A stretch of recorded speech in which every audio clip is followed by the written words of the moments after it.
امام حسین علیہ السلام نے دشمنوں کو پیچھے ہٹایا اور حضرت قاسم علیہ السلام کو اپنی گود میں اٹھا لیا۔ اس وقت قاسم علیہ السلام کی سانسیں دھیمی ہو چکی تھی۔ کچھ ہی پلوں بعد یہ بہادر نوجوان شہادت کے اونچے مقام پر پہنچ گیا۔ امام حسین علیہ السلام اپنے بھتیجے کے جسم کو اٹھا کر خیمے کی طرف لائے۔ خیموں میں ماتم کی ایک اور لہر دوڑ گئی، لیکن کربلا کا امتحان ابھی باقی تھا۔ تو ابھی عباس ابن علی کی وفا، بہادری اور مشق آب کا وہ دردناک واقعہ باقی تھا جسے سن کر آج بھی آنکھیں نم ہو جاتی ہیں۔ یہ تھے عباس ابن علی، جنہیں لوگ قمر بنی ہاشم اور سکہ کربلا کے نام سے بھی یاد کرتے ہیں۔ دوستو، کئی دنوں سے فرات کا پانی بند تھا۔ خیموں میں بچے پیاس سے تڑپ رہے تھے۔ چھوٹے چھوٹے بچے العطش العطش یعنی پیاس پیاس کی صدائیں دے رہے تھے۔ جب پیاس کی تکلیف بہت بڑھ گئی تو حضرت عباس علیہ السلام نے امام حسین علیہ السلام سے اجازت مانگی کہ وہ فرات سے پانی لانے کی کوشش کرے۔ امام حسین علیہ السلام نے اجازت دے دی۔ حضرت عباس علیہ السلام اپنے ہاتھ میں علم لے کر دشمن کی فوج کی طرف بڑھے۔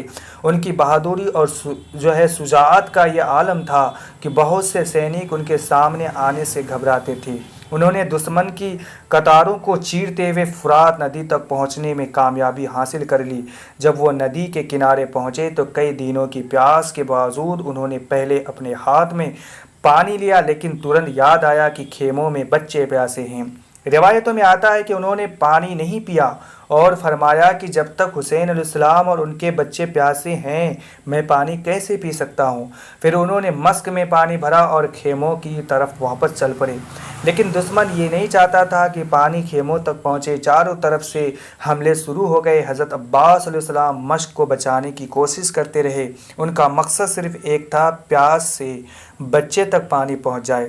راستے میں ان پر لگاتار حملے ہوئے۔ وہ بہادری سے مقابلہ کرتے رہے، لیکن دشمنوں نے ہر طرف سے گھیر لیا۔ آخرکار ایک وار نے انہیں گمبھیر روپ سے گھائل کر دیا۔ مسک بھی نشانہ بنی اور پانی زمین پر بہہ گیا۔ حضرت عباس علیہ السلام نے محسوس کیا کہ جب پانی خیموں تک نہیں پہنچ سکے گا۔ اسی حالات میں انہوں نے اپنے بھائی امام حسین ابن علی کو پکارا۔ یہ آواز سن کر امام حسین علیہ السلام دوڑتے ہوئے پہنچے۔ جب آپ نے اپنے وفادار بھائی کو اس حالت میں دیکھا تو آپ کا دل غم سے بھر گیا۔ روایتوں میں آتا ہے کہ حضرت عباس علیہ السلام کی شہادت کے بعد امام حسین علیہ السلام نے فرمایا، اب میری کمر ٹوٹ گئی۔